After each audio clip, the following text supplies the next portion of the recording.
नमस्कार सभी को, एक बार पुनः आप सभी का हार्दिक स्वागत अभिनंदन है। और एक नए प्रश्न के साथ में एक बार पुनः हम आपके सामने हाजिर हो गए हैं। तो क्लास को अंत तक देखना और अगर वीडियो अच्छा लगे तो क्लास को लाइक करके ज़्यादा से ज़्यादा अपने दोस्तों में इसको शेयर कर दीजिएगा। देखो दोस्तों, प्रश्न ये है कि निम्न में से किस राजा को दल थम्मन के नाम से जाना जाता है। मोस्ट इंपॉर्टेंट बात है ये, दल थम्मन के नाम से जाना जाता है। ऑप्शन नंबर ए में आपके सामने अमर सिंह है नागौर का, ऑप्शन नंबर बी में गज सिंह मारवाड़ का, ऑप्शन नंबर सी में मान सिंह आमेर का, डी के अंदर हो जाएगा हमीर देव और ये रणथंभौर का है। तो आपको इसमें से सही उत्तर का चयन करना है और तब तक आप इसका उत्तर कमेंट कीजिएगा और हम जो है वो अपने इनकी थोड़ी थोड़ी बातें करते हैं। अमर सिंह जो नागौर का था, इसको कहा जाता है कटार का धनी। कटार का धनी किसको कहते हैं? तो कटार का धनी नागौर के अमर सिंह को कहा जाता है। साथ में अमर सिंह का घोड़ा जो था, जिसका नाम था बादल या बहादुर, बादल या बहादुर के नाम से घोड़ा किसका था? तो बादल या बहादुर के नाम से घोड़ा था अमर सिंह नागौर का। गज सिंह जो है, इस गज सिंह के पुत्र जो थे जिनका नाम था, एक तो था अमर सिंह नागौर वाला जिसकी हम बात कर रहे थे, अमर सिंह था, बड़ा पुत्र अमर सिंह था और छोटा पुत्र जो था जिसका नाम था जसवंत सिंह है। छोटे पुत्र का नाम था जसवंत सिंह है। और गज सिंह की एक पासवान रानी थी और उस गज सिंह की पासवान रानी का नाम था अनारा बेगम।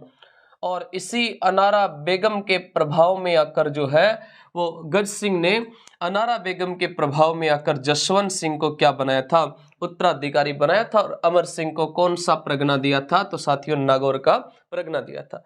इसी अमर सिंह को दल थम्मन के, इस गज सिंह को दल थम्मन के नाम से जानते हैं, दल थम्मन के नाम से जानते हैं। और इसकी एक बहन हुआ करती थी और बहन का नाम था मनभावती, मनभावती। और मनभावती जो है, इस मनभावती का विवाह किसके साथ में किया था? तो इसका विवाह किया था मुगल बादशाह शाहजहां जो थे, इनके साथ में विवाह किया था। मानसिंह आमेर वाला जो है, इसको एक तो कहा जाता है फर्जन, अकबर ने इनको फर्जन का पद दिया था। एक इनको कहा जाता है मिर्जा राजा, एक इनके पास में सर्वाधिक मनसब भी था, 7,000 का इनके पास में मनसब था। साथ में अकबर का सबसे क्या था? विश्वास पात्र। अकबर का सबसे विश्वास पात्र राजा कौन सा था? तो सबसे विश्वास पात्र जो है ये अपने आमेर के मानसिंह थे। और अकबर ने आमेर के मानसिंह को हल्दी घाटी के युद्ध में 1576 को भेजा था। हमीर देव जो है, इनको रणत भंवर का हटी राजा कहा जाता है।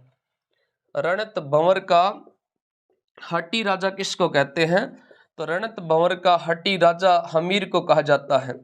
अमीर को कहा जाता है चौहानों का करण, अमीर को चौहानों का करण कहा जाता है। अमीर को 16 युद्धों का विजेता कहा जाता है। हमीर को 16 युद्धों का विजेता कहते हैं। हमीर देव को 16 युद्धों का क्या कहा जाता है? तो विजेता किसको कहते हैं? हमीर देव चौहान को 16 युद्धों का विजेता कहा जाता है। रणत भंवर का हटी राजा कहा जाता है। ये वही हमीर देव चौहान है जिसके लिए प्रसिद्ध कहावत है कि जो सिंह गमन शतपुरुष वचन कदली फलत एक बार, तिरिया तेल हमीर हट चढ़े न तुझी पार। किसके लिए कहा जाता है? तो हमीर देव चौहान के लिए कहा जाता है कि सिंह गमन सतपुरुष वचन कदली फलत एक बार, तिरिया तेल हमीर हट चढ़े न दूजी बार। कि सिंह गमन का मतलब होता है कि सिंह एक बार जिस स्थान से निकल जाता है वहां दोबारा नहीं जाता है। सतपुरुष वचन का मतलब होता है कि सत्य पुरुष अगर एक बार कोई वचन दे देता है तो वो मुकरता नहीं है। कदली फलत एक बार, कदली का मतलब होता है केले का वृक्ष, और केले के वृक्ष के फल एक बार ही लगता है।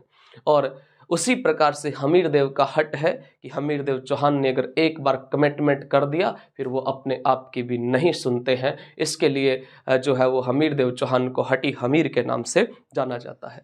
और इस क्लास का जो सही उत्तर है वो कौन सा हो जाएगा? बी ऑप्शन इसका राइट उत्तर हो जाएगा। और आज की क्लास का जो प्रश्न है, प्रश्न ये है कि जांगलधर बादशाह के नाम से किसे जाना जाता है? जांगलधर बादशाह, जांगलदर बादशाह के नाम से किस राजा को जाना जाता है? इसका उत्तर आप कमेंट कीजिएगा। मिलते हैं नेक्स्ट क्लास में। जय हिंद, जय भारत, धन्यवाद।